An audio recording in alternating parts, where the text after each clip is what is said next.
કરજણના ભાજપના ધારાસભ્યના પુત્ર સામે આદિવાસી શ્રમિકને માર મારવાને લઈને પોલીસ ફરિયાદ નોંધાઈ હતી। જો કે ગણતરીના કલાકોમાં જ ધારાસભ્યના પુત્રને જામીન મળી જતા આદિવાસી આગેવાનોમાં નારાજગી જોવા મળી રહી છે અને આદિવાસી આગેવાનોએ પોલીસ સ્ટેશને જઈને પોલીસને શું કહ્યું છે તેની વાત કરીશું આ વિડીયોમાં।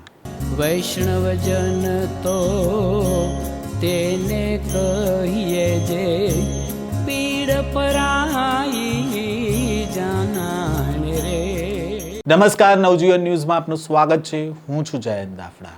કરજણમાં ભાજપના ધારાસભ્ય અક્ષય પટેલના પુત્ર ઋષિ પટેલ દ્વારા આદિવાસી શ્રમિકોને ઢોર માર મારવાનો આક્ષેપ લાગ્યો હતો। શ્રમિકોને એટલો માર મારવામાં આવ્યો હતો કે તેમને સારવાર માટે રાજપીપળાની હોસ્પિટલમાં દાખલ કરવામાં આવ્યા હતા। જો કે તેને લઈને જે તે સમયે આ મામલે પોલીસ ફરિયાદ નહોતી નોંધાઈ અને આ મામલે આદિવાસી નેતાઓએ શ્રમિકોને ન્યાય મળે તે માટે મેદાને આવ્યા હતા।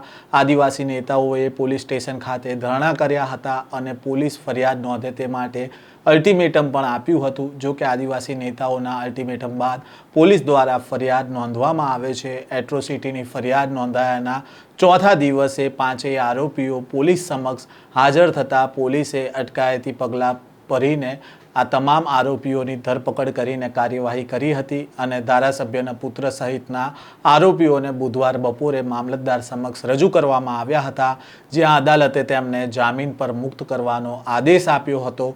જો કે ગણતરીના કલાકોમાં ધારાસભ્યના પુત્રને જામીન મળી જતા આદિવાસી સમાજમાં ભારે રોષ જોવા મળ્યો હતો। ભાજપના ધારાસભ્યના પુત્ર અને નારેશ્વર પટ્ટા તેમજ અન્ય વિસ્તારોમાં રેતીની લીઝના ધંધા સાથે સંકળાયેલા ઋષિ પટેલ અને તેના 4 સાગરીતો સામે આદિવાસી શ્રમિકને માર મારવાને લઈને ફરિયાદ નોંધાઈ હતી। ડમ્પર ચાલક ઉપર ડીઝલ ચોરીનો આરોપ લગાવવામાં આવ્યો હતો અને તેમને ઊંધા માથે લટકાવીને માર મારીને જાતિ વિષયક અપમાન થતા શબ્દો ઉચ્ચારવામાં આવ્યા હતા। ઊંધા લટકાવીને માર મારવામાં આવ્યા હતા, સાથે જ જાતિ વિષયક શબ્દો પણ ઉચ્ચારવામાં આવ્યા હતા અને તેને જ લઈને કરજણના વલણ પોલીસ સ્ટેશનમાં પીડિત નટવરભાઈ વસાવા દ્વારા ફરિયાદ નોંધાવવામાં આવી હતી, જેની તપાસ કરજણના ડીવાયએસપીને સોંપવામાં આવી હતી। એટ્રોસિટીની ફરિયાદ બાદ આરોપીઓની પોલીસે તપાસ કરી હતી અને શોધખોળ હાથ ધરી હતી। ઘટનાના 4 દિવસ બાદ ધારાસભ્યનો પુત્ર વિદેશ જતો રહ્યો હોવાની અટકળો થઈ હતી અને કરજણ પંથકમાં આ વાતો વહેતી થઈ હતી।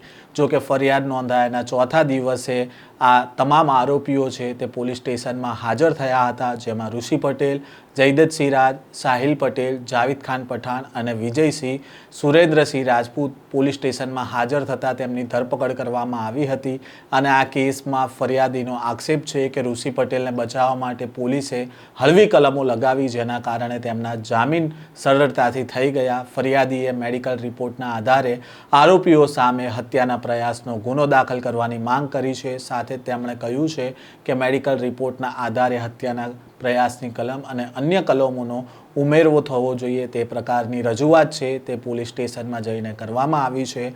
હવે આ મામલાને લઈને પોલીસ દ્વારા મેડિકલ રિપોર્ટના આધારે અન્ય કલમનો ઉમેરો કરશે કે કેમ તેને લઈને પણ અત્યારે સવાલ ઊભા થઈ રહ્યા છે। આ પ્રકારના સમાચાર અહેવાલ સાથે ફરી મળીશું। નવજીવન ન્યૂઝ સાથે જોડાયેલા રહેજો।